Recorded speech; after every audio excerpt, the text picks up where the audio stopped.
ప్రస్తుతం మీడియాతో నాగార్జున యాదవ్ మాట్లాడుతున్నారు, లైవ్ లో చూద్దాం. వాడుతుంటే వస్తుందనే విషయం మీరందరూ గమనించండి.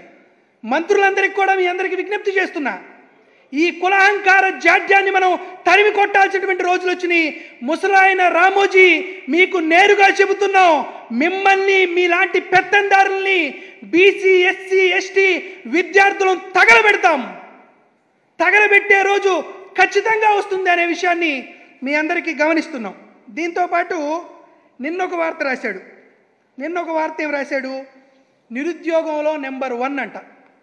ఆంధ్రప్రదేశ్ రాష్ట్రం నిరుద్యోగంలో నెంబర్ 1 అని అత్యంత చండాలమైనటువంటి వార్త రాశాడు.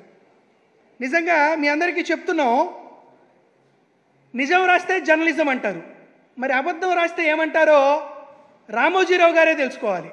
ఎందుకు చెప్తున్నామంటే ఇది యాన్యువల్ రిపోర్ట్, కేంద్ర ప్రభుత్వ వార్షిక నివేదిక అని నిరుద్యోగంలో నెంబర్ 1 ఆంధ్రప్రదేశ్ రాష్ట్ర ప్రభుత్వం ఉందని వచ్చిన యాన్యువల్ రిపోర్టు ఇదని చూపించి ఈ వార్త రాశాడు. ఎంత అసత్యం అంటే, ఇది చంద్రబాబు నాయుడు గారి చివరి సంవత్సరం అంటే 2018-19లో వచ్చినటువంటి యాన్యువల్ రిపోర్టు. దీంట్లో ఏముందో ఒకసారి చూడండి. ఆంధ్రప్రదేశ్ రాష్ట్రంలో 5.3 నిరుద్యోగ రేటు ఉందని వచ్చినటువంటి నివేదిక. జగన్మోహన్ రెడ్డి గారి టైంలో 4.1 ఉందని వచ్చినటువంటి నివేదిక.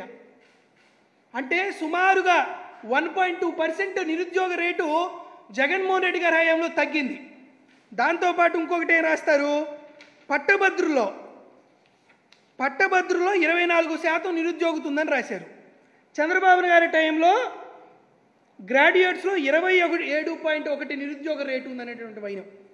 దాంతోపాటు పోస్ట్ గ్రాడ్యుయేట్లో 22.6 నిరుద్యోగ రేటు ఉందనే వైనం.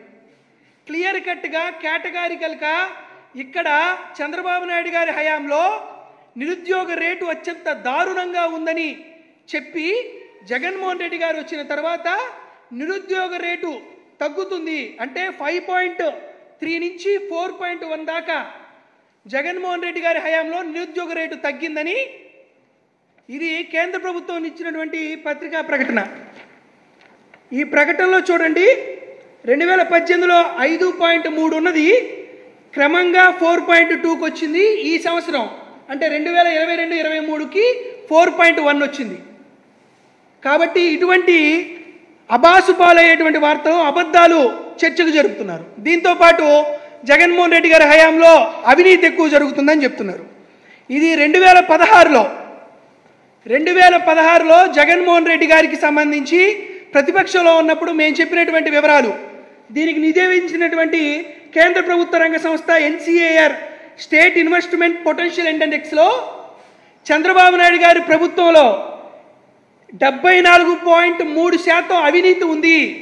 దేశంలో అవినీతి ఉన్నటువంటి ఏకైక ప్రభుత్వం, మొట్టమొదటి ప్రభుత్వం జగన్మోహన్ రెడ్డి గారి ప్రభుత్వానికంటే మించి అవినీతి కార్యక్రమాలు ఎక్కువగా చంద్రబాబు నాయుడు గారు చేశారు అని నిరూపితమైనది ఉంది.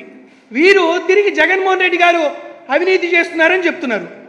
అవినీతిలో వాళ్ళు ముందుండి జగన్మోహన్ రెడ్డి గారి మీద అవినీతి చేస్తున్నారు అనేది. ఇది చంద్రబాబు నాయుడు హయాంలో చంద్రబాబు నాయుడు గారి ప్రభుత్వం అవినీతిలో నెంబర్ 1 ఉంది అనేటువంటిది ఒకటి. దాంతోపాటు అత్యంత ఘోరంగా ఎంప్లాయ్మెంట్ రేషియోకి సంబంధించి CMS ఇండియన్ కరప్షన్ స్టడీ 2017లో చంద్రబాబు నాయుడు గారి ప్రభుత్వం కర్ణాటక తరువాత రెండో అవినీతి చేస్తున్నటువంటి ప్రభుత్వం అని చెప్పి 74% ఇచ్చినటువంటి CMS రిపోర్ట్.